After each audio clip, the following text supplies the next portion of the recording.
Friends, myself Mamata, welcome back to our channel study practice with Mamata. आज मैं आपके सामने लेके आई हूँ NCERT class 6 political science chapter number 4। इससे पहले वाली वीडियो में हमने इसका 3 चैप्टर तक पढ़ लिया है। अगर आपने हमारी वीडियोस नहीं देखी तो आप हमारे चैनल पे जाकर वो वीडियोस को देख सकते हैं। आज हम करेंगे पॉलिटिकल साइंस क्लास 6 का 4th चैप्टर, ठीक है, जिसका नाम है लोकतांत्रिक सरकार के मुख्य तत्व। ठीक है, सो आज हम पढ़ेंगे कि लोकतांत्रिक सरकार क्या होती है और उसके जो मुख्य तत्व क्या क्या होते हैं। ठीक है, चलिए हम पढ़ते हैं। इस पाठ में आप लोकतांत्रिक सरकार के कामों को प्रभावित करने वाली कुछ प्रमुख बातों के बारे में पढ़ेंगे। इनमें लोगों की भागीदारी, समस्याओं का समाधान, समानता एवं न्याय के विचार शामिल हैं। ये सभी लोकतांत्रिक व्यवस्था को सफल बनाते हैं।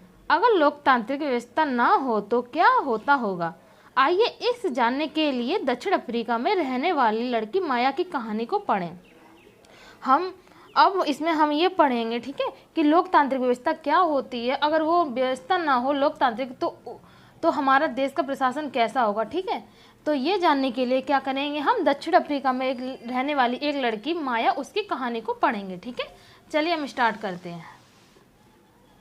दक्षिण अफ्रीका एक ऐसा देश है जहाँ कई प्रजातियों के लोग रहते हैं। ठीक है, दक्षिण अफ्रीका एक ऐसा देश है जहाँ कई प्रजातियों के लोग रहते हैं। श्वेत गोरे, श्वेत को क्या कहते हैं, गोरे, अश्वेत काले, और जिनकी त्वचा का रंग सांवला होता है उन्हें हम क्या कहते हैं, भारतीय कहते हैं। ठीक है, ठीक है, उन्हें भारतीय कहा जाता है। श्वेत काले और जिनकी त्वचा का रंग सांवला होता है, जैसे भारतीय लोगों की त्वचा का रंग कैसा होता है, सांवला, तो ये क्या है, भारतीय, इनको बोला गया। जोहान्सबर्ग में रहने वाली 11 वर्ष की दक्षिण अफ्रीकी लड़की माया, कौन है ये लड़की, है कितनी, 11 साल की। माया नायडू एक दिन पुराने बॉक्सों की सफाई करने में अपनी माँ की मदद कर रही थी। क्या कर रही थी, जोहान्सबर्ग में एक लड़की रहती थी 11 वर्ष की, जो कि दक्षिण अफ्रीका थी, उसका नाम माया था। और वो क्या कर रही थी, एक दिन अपनी माँ के साथ घर की सफाई कर रही थी। किसके, पुराने बक्सों की, जिसे हम बक्से कहते हैं ना, वो। उस एक रजिस्टर स्क्रैप बुक मिला जो अखबार की कर्तनों और तस्वीरों से भरा हुआ था। उसे क्या मिला, एक स्क्रैच बुक मिला। ठीक है, जो अखबार की कई सारी छोटी छोटी कैंची से कटी कर्तनों और क्या था, तस्वीरों से भरा हुआ था। उसमें एक 15 साल के स्कूल जाने वाले लड़के की बहुत सारी तस्वीरें थी। और उसमें क्या था, एक 15 साल का लड़का जो स्कूल जाता था, यानी स्कूल जाने वाला बच्चा था, उसकी बहुत सारी तस्वीरें थी। ठीक है, माया ने जब उस लड़के के बारे में अपनी माँ से पूछा तो उसे पता चला कि उसका नाम हेक्टर पीटरसन है। क्या था, जब माया ने वो बच्ची थी तो उसके माइंड में ये थॉट आया कि ये इतनी सारी पिक्चर्स है, ये पेपर की कटिंग है जो मम्मी ने क्या बक्से में रख रखी है, तो उसको मन में अचानक बच्चे पूछने ही लगते बहुत सारे क्वेश्चन कि मम्मा ये क्या है। तो उन्होंने बताया कि ये एक हेक्टर पीटरसन था जो स्कूल जाता था, उसकी फ़ोटोस है। अब देखते हैं हम कि इसकी फ़ोटो उनकी मम्मा ने इतना संभाल के क्यों रखी थी। ठीक है, उसको पुलिस ने गोली मार दी थी। अब क्या बताया उनकी मम्मा ने कि जो हेक्टर पीटरसन था उसको क्या किया, पुलिस ने गोली मार दी थी। माया को बड़ा झटका लगा, उसने पूछा क्यों। अब वो तो बच्ची थी तो उसको तो लगेगा क्यों। ठीक है, तो देखिए ये उसकी मम्मी है और ये माया है। ठीक है, ये दोनों आपस में बात करें कि आखिर पीटरसन को गोली क्यों मार दी, वो भी 15 साल की एज में जब वो स्कूल जाता था। ठीक है, तो हम अब पढ़ेंगे यहाँ से। माया की माँ ने समझाया कि दक्षिण अफ्रीका पहले रंग भेद कानून से शासित था। क्या था, उसने अपनी बेटी को समझाया कि जो दक्षिण अफ्रीका था पहले यहाँ पर रंग भेद के खिलाफ क्या किया था, मतलब कि जो रंग और भेद के खिलाफ क्या हुआ था, यहाँ पर दंगे फसाद होते रहते थे। ठीक है, और पहले रंग भेद कानून से शासित था। क्या था, यहाँ पे रंग भेद की नीति अपनाई गई थी, यानी लोगों का शोषण होता था, हैं, किसके खिलाफ, रंग गोरे काले के भेद पर। ठीक है, रंग भेद का मतलब है त्वचा चमड़ी के अंग के आधार पर भेदभाव करना। क्या, त्वचा की चमड़ी यानी कि त्वचा, जिसकी त्वचा गोरी थी उसको क्या श्वेत बोल देते हैं, जिसकी त्वचा काली थी उसको अश्वेत, और भारतीयों को क्या सांवले लोगों के क्या भारतीय कह के बुलाते थे। तो इसके आधार पर क्या किया जाता था, भेदभाव किया जाता। दक्षिण अफ्रीका की प्रजातियां इस आधार पर अलग अलग समूहों में बटी हुई थी। और क्या था, दक्षिण अफ्रीका में इसी आधार पर क्या था, प्रजातियां अलग अलग समूहों में बटी हुई थी। वहाँ के कानून के मुताबिक श्वेत अश्वेत भारतीय एवं अन्य प्रजातियों को एक दूसरे से संबंध बनाने की इजाज़त नहीं थी। और वहाँ के कानून के मुताबिक क्या था कि श्वेत लोग अलग रहेंगे, अश्वेत अलग, और सांवले यानी भारतीय लोग अलग। ठीक है, उन्हें एक दूसरों के साथ कोई भी रिश्ता या संबंध बनाने की कोई भी आवश्यकता या इजाज़त नहीं थी। विभिन्न प्रजातियों के लोग ना तो एक दूसरे के आसपास रह सकते थे और ना ही आम सुविधाओं का इस्तेमाल कर सकते थे। माया को अपने कानों पर विश्वास नहीं हो रहा था। रंगभेद कानून के तरह जिस तरह का जीवन था, ठीक है। अब क्या, माया तो छोटे बच्चे थे, उसको अब जब उसका जन्म हुआ तो क्या था, दक्षिण अफ्रीका स्वतंत्र हो चुका था, ये सब चीज़ें अब नहीं थी। लेकिन उसकी मम्मा तो पहले से थी, तो उनको ये जब वो बताती हैं तो माया को एक झटका सा लगता, उनको लगता है कि नहीं ऐसा तो हो नहीं सकता। वो बड़े मुश्किल से इस बात को स्वीकार कर पाते कि हाँ ऐसा पहले होता था। ठीक है, जिस तरह का जीवन था उसके बारे में बताते हुए माया की माँ की आवाज़ में बड़ा गुस्सा था। क्या था, माया की माँ जो बातें बता रही थी उनमें उनको लेके बहुत ही ज़्यादा गुस्सा था। उन्होंने वो सब चीज़ झेली थी। ठीक है, उन्होंने वो सब कुछ अपने आंखों के सामने होता देखा था, इसलिए क्या था, माया की माँ को बहुत ज़्यादा गुस्सा वो सब चीज़ों पे। ठीक है, उन्होंने बताया कि श्वेत और अश्वेत लोगों के अस्पताल अलग अलग होते थे। क्या होते थे, यहाँ तक कि इतना भेदभाव किया जाता था कि लोगों के अस्पताल भी अलग थे, काले के अलग थे, गोरे लोगों के अस्पताल अलग थे। ठीक है, अस्पतालों की गाड़ियाँ भी, श्वेत लोगों के लिए अस्पतालों की गाड़ियाँ थी, वे ज़रूरत के सामान से सुसज्जित होती थी। क्या था कि श्वेत लोगों के लिए तो अस्पताल लाने ले जाने के लिए गाड़ियाँ भी थी, लेकिन अश्वेत लोगों के लिए ऐसा कुछ भी नहीं था। जबकि अश्वेत लोगों के लिए जो गाड़ियाँ थी उनमें सुविधा उपलब्ध नहीं थी। यानी जो अश्वेत लोगों के लिए सिर्फ गाड़ी थी, लेकिन उनके अंदर कोई भी सुविधाएं नहीं थी। लेकिन श्वेत लोगों के लिए जो थी गाड़ियाँ, उनके अंदर हर एक सुविधाएं थी। ठीक है,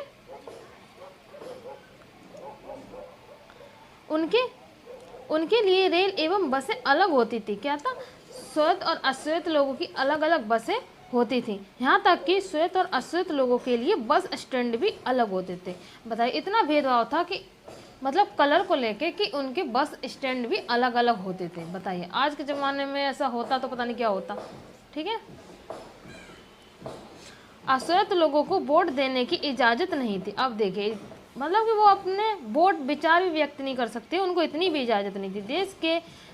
देश की सबसे अच्छी ज़मीन श्वेत लोगों के लिए आरक्षित थी और अश्वेत लोगों के खेती के लिए सबसे घटिया ज़मीन। बताइए, कितना भेदभाव होता था कि श्वेत लोगों को सबसे अच्छी ज़मीन दी जाती थी खेती करने के लिए, और अश्वेत लोगों को बिल्कुल बेकार ज़मीन दी जाती थी। ठीक है, इससे पता चलता है कि अश्वेत लोग और भारतीयों को श्वेत लोगों के बराबर नहीं माना जाता था।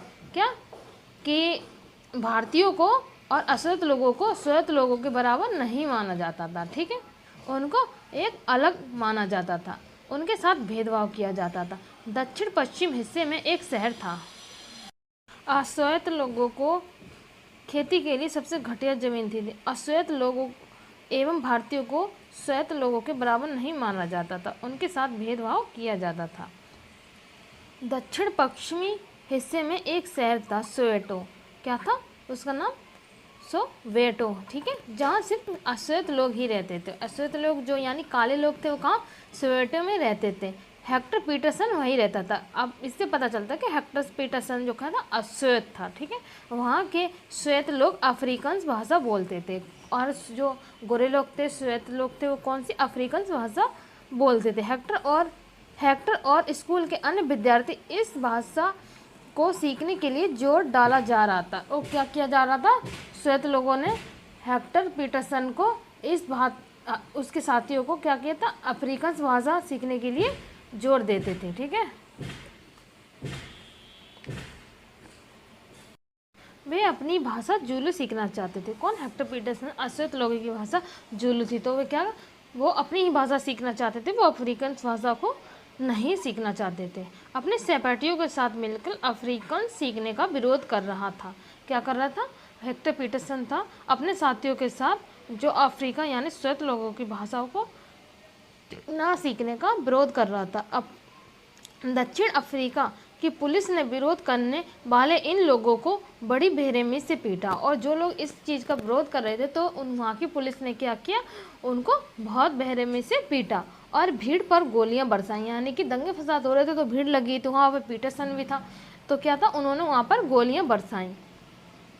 उनमें से एक गोली हेक्टर को लगी। क्या किया? पुलिस की एक गोली किसको? हेक्टर को लगी जाके, और वह मर गया। और वह क्या हुआ? और वह वहीं मर चुका था। यह 16 जून 1976 की घटना है। ये कब हुआ था? 16 जून 1976 को, जब वहाँ का देश आज़ाद नहीं हुआ था, रंगभेद वहाँ पर शामिल था। ठीक है।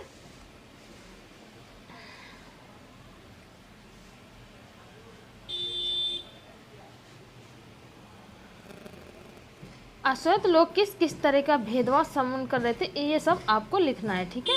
आइए अब समझने की कोशिश करते हैं कि सरकार के लोकतांत्रिक होने का हमारे लिए क्या, ठीक है, हमारे लिए क्या मतलब है।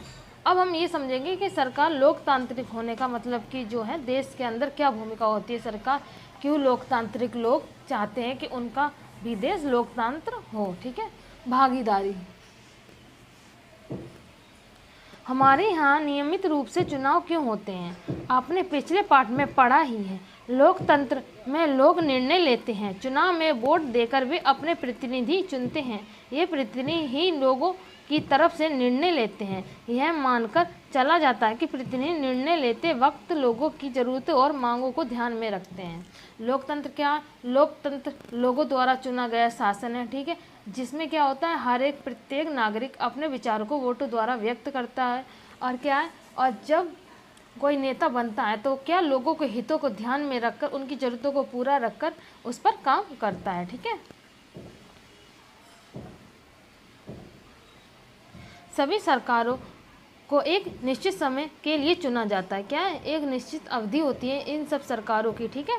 भारत में ये अवधि 5 वर्ष की है। हमारे यहाँ पर कितनी? 5 वर्ष की अवधि है। सरकार एक बार अगर चुनी गई तो उसका कार्यकाल 5 वर्ष तक चलेगा। एक बार चुने जाने के बाद सरकार 5 वर्ष तक सत्ता में रहती है। सरकार का फिर से सत्ता में बने रहने तभी संभव हो जब वह उसे बार बार चुने। अब सरकार दोबारा सत्ता में, जैसे हमारे जो हैं प्राइम मिनिस्टर मोदी हैं, नरेंद्र मोदी जी, जो दोबारा चुने गए, ये किससे? इनके दोबारा इलेक्शन हुआ और दोबारा लोगों ने से इन्हें वोट दिया, उसके बाद ये दोबारा चुने गए। ठीक है। तो इसी तरीके से यहाँ पर भी अगर सरकार को दोबारा वही सरकार चाहते हैं तो लोग उन्हें दोबारा से वोट देते हैं, तब वो सरकार बनती है। जब लोग उन्हें बार बार चुने, चुनाव का समय लोगों के लिए वही घड़ी है जब वे लोकतंत्र में अपनी ताकत को महसूस कर सकते हैं। इस तरह से नियमित चुनाव होने से लोगों का सरकार पर नियंत्रण बना रहता है। और क्या इस तरीके से जो नियमित चुनाव होते हैं तो क्या होता है?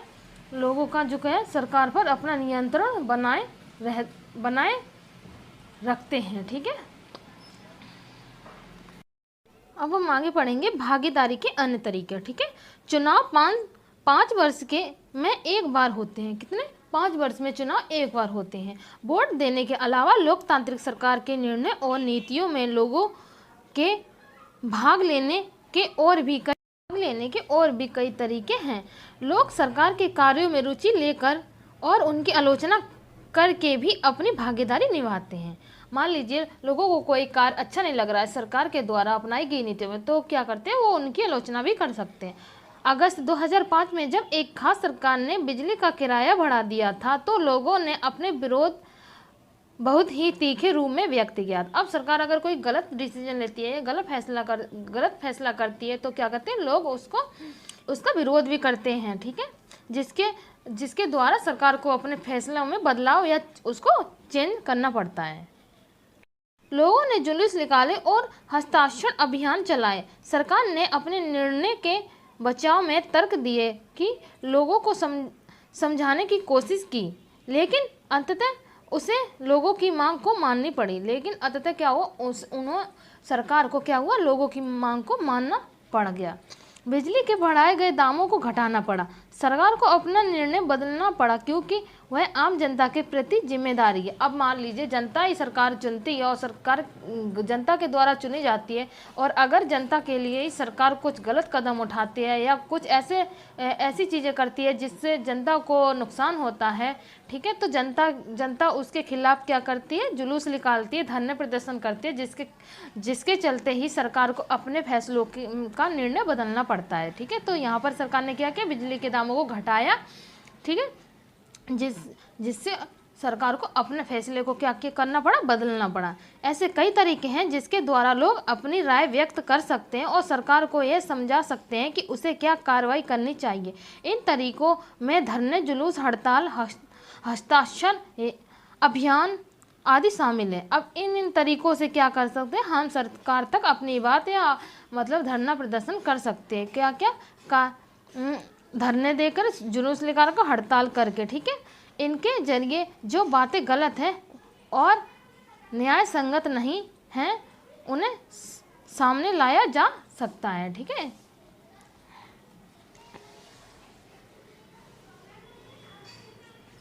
अब देखिए, अखबार, पत्रिकाएं एवं टेलीविजन भी जनता से जुड़े मुद्दे और सरकार की जिम्मेदारियों पर चर्चा करने में महत्वपूर्ण भूमिका निभाते हैं। अब क्या है, मीडिया एक बहुत अहम रोल निभाती है जो सरकार की हर एक चीज़ को बताती है, और अगर जनता कोई भी किसी भी चीज़ को लेकर जुलूस या प्रदर्शन कर रही है तो वो मीडिया के द्वारा ही सरकार तक पहुँच जाता है।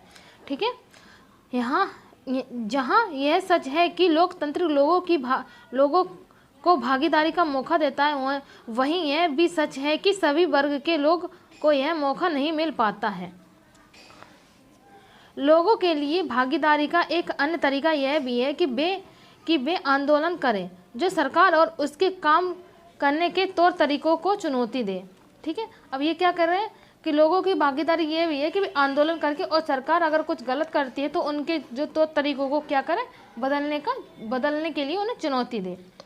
दलित, आदिवासियों, अल्पसंख्यक, महिलाओं एवं अन्य लोगों की भागीदारी अक्सर इन आंदोलनों के जरिए ही हो पाती है, और मतलब जो निम्न जाति के जो व्यक्ति हैं और महिलाएं हैं तो उनकी भागीदारी इसी के थ्रू उनकी भागीदारी हो पाती है। ठीक है, अब देखिए, अगर देश के लोग सजग हैं और इस बारे में रुचि लेते हैं कि देश कैसे चलाया जाए, तो उस देश की सरकार का लोकतांत्रिक स्वरूप और भी मजबूत होगा।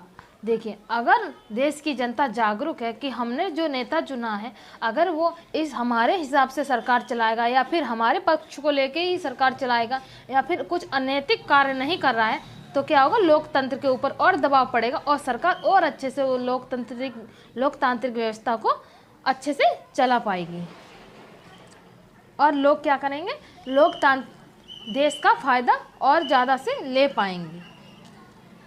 लोकतांत्रिक स्वरूप और भी मजबूत है। अगली बार अगर हम शहर, कस्बे या गांव की गली से कोई जुलूस गुजरते हुए देखें तो हम एक क्षण रुक कर पता करेंगे कि जुलूस किस लिए निकाला गया है, उसमें भाग लेने वाले लोग कौन हैं और वे किस मुद्दे का प्रदर्शन कर रहे हैं। ठीक है, किन मुद्दों का प्रदर्शन कर रहे हैं, इससे हम ये समझने में मदद मिलेगी कि हमारी सरकार कैसे काम करती है। अब मानिए कि कोई भी कहीं भी हम जाते हैं तो वहाँ पर जुलूस निकलते हैं।